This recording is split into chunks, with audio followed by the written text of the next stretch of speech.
Om Sairam, Chapter 26, Preliminary.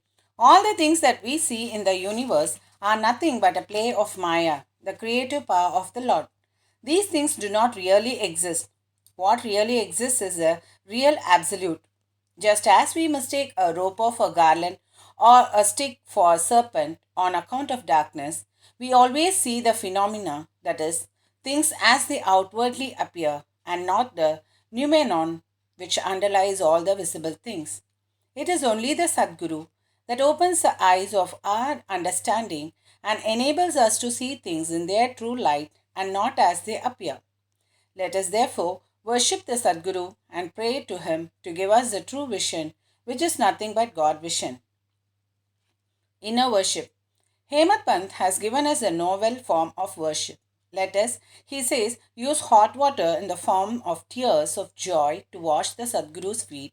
Let us besmear his body with sandal paste of pure love. Let us cover his body with a cloth of true faith. Let us offer 8 lotuses in the form of our 8 sattvic emotions and fruit in the form of our concentrated mind. Let us apply to his head baka, that is black powder, in the form of devotion, and tie the waistband of bhakti and place our head on his toes.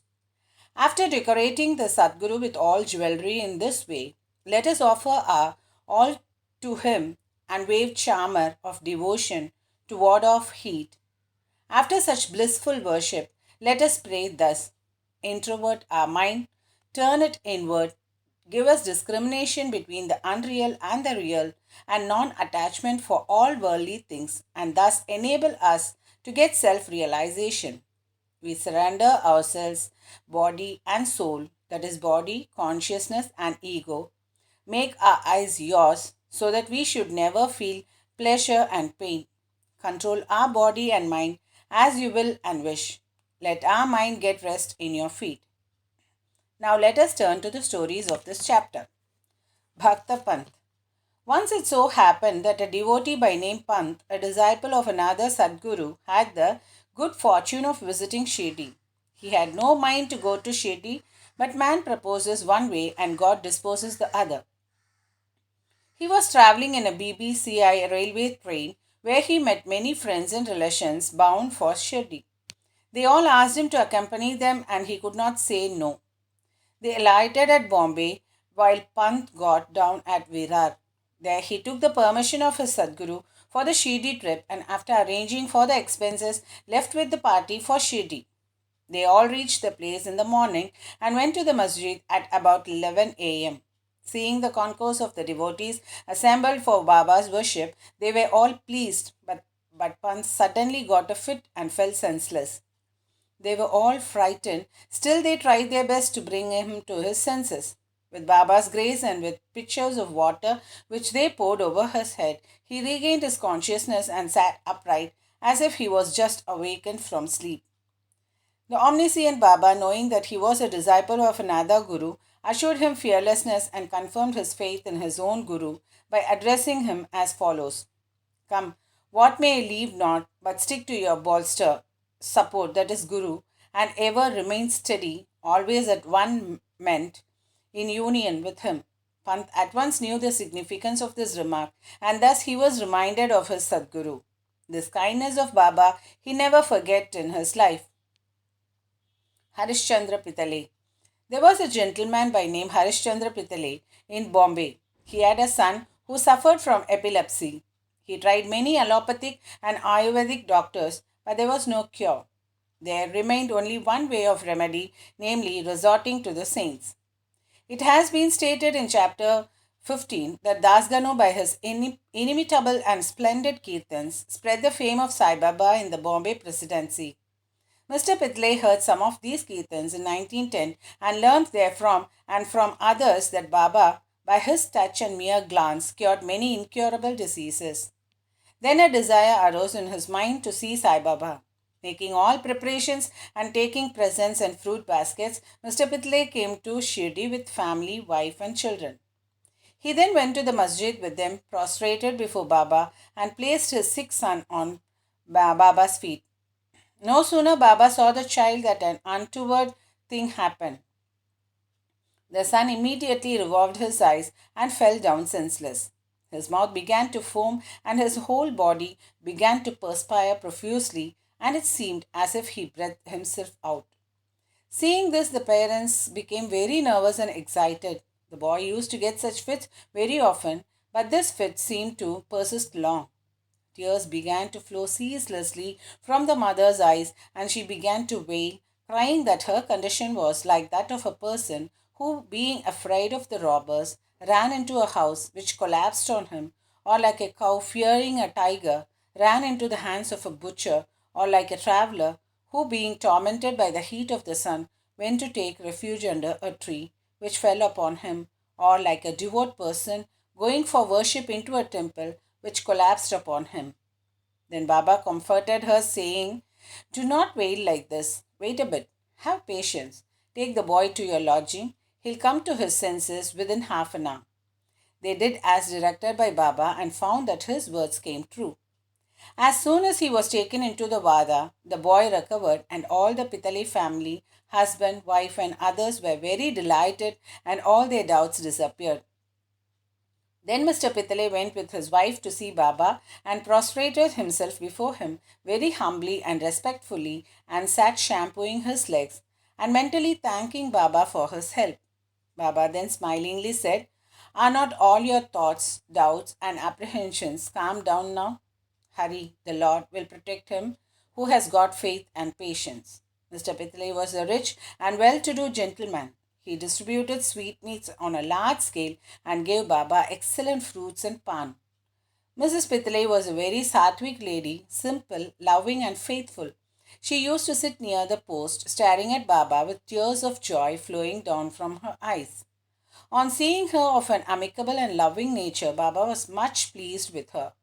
Like God, saints are always dependent on their devotees who surrender and worship them with their heart and soul.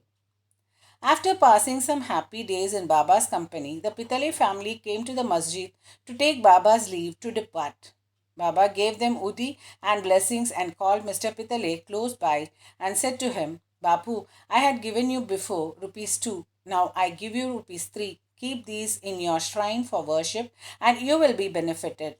Mr. Pitale accepted these as prasad, prostrated himself again before Baba and prayed for his blessings.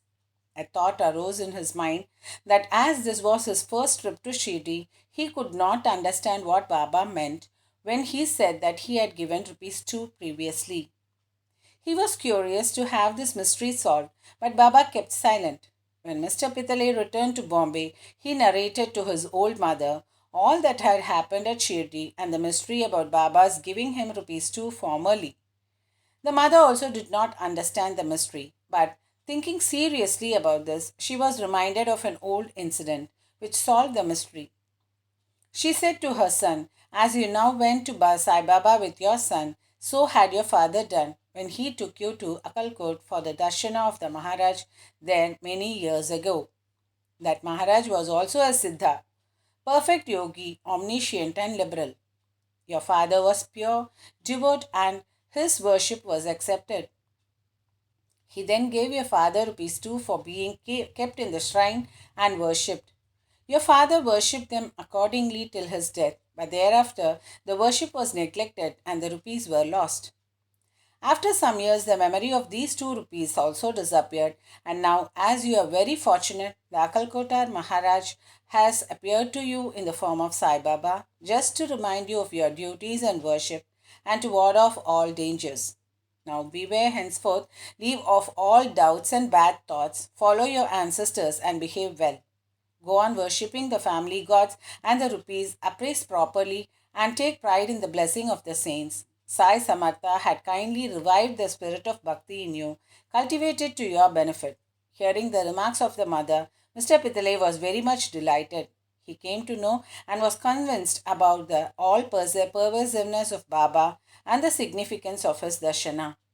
Thence, Thenceforward, he became very careful about his behavior. Mr. Amdekar. Mr. Gopal Narayan Amdekar of Pune was a devotee of Baba. He served for 10 years in the Abkari department in the Thana district and in Jawahar state, from where he had to retire. He tried to get some other job, but he did not succeed. He was overtaken by other calamities, and his condition grew from bad to worse. He passed 7 years in this condition, visiting Shirdi every year and placing his grievance before Baba. In 1916, his plight became worse and he decided to commit suicide in Shirdi. So he came there with his wife and stayed for 2 months. One night, while sitting in a bullock cart in front of Dikshit Vada, he resolved to end his life by throwing himself into a well close by. He proposed to do one way, but Baba wished to do something else. A few paces from this place, there was a hotel, and its proprietor, Mr. Sagun, a devotee of Baba, came out and accosted him thus. Did you ever read this Akalkot Maharaj's life?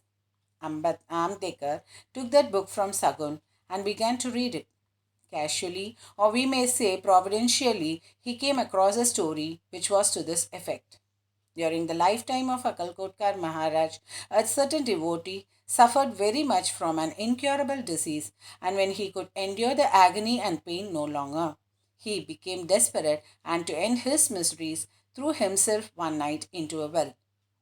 Immediately, the Maharaj came there and took him out with his own hands and advised him thus: you must enjoy the fruit, good or bad, of your past actions.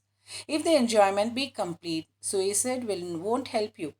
You have to take another birth and suffer again. So instead of killing yourself, why not suffer for some time and finish up your store of the fruit of your past deeds and be done with it once and for all? Reading this appropriate and timely story, Amtekar was much surprised and moved. Had he not got Baba's hint through the story, he would have been no more. On seeing Baba's all pervasiveness and benevolence, his faith in him was confirmed and he became a staunch devotee. His father was a devotee of Akalkotkar Maharaj, and Sai Baba wanted him to walk into his father's footsteps and continue his devotion to him. He then got Sai Baba's blessings and his prospects began to improve. He studied astrology and gained proficiency in it and thereby improved his lot. He was able to earn sufficient money and passed his afterlife in ease and comfort. Bow to Sri Sai, peace be to all. Om Sai Ram.